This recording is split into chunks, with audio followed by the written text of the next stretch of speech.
يا جماعة دول خارجين من مصحة على المريوطية، كسروا البيبان وجريوا زي ما انتم شايفينهم كده، اعداد كبيرة قوي خارجين مضروبين ومتعذبين اهو زي ما انتم شايفين.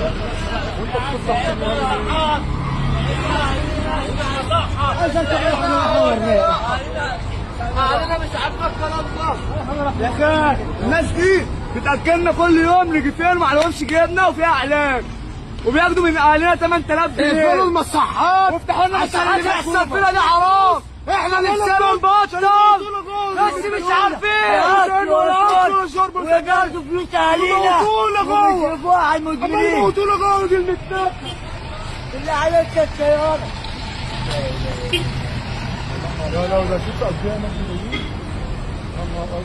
اعداد كبيرة قوي يا اخوانا خارجين من مصحة على المريوطية زي ما انتم شايفين كده. شباب قد ايه، شباب كبير جدا، وبيدوروا على اي طريقة مواصلات يهربوا بيها زي ما انتم شايفين كده.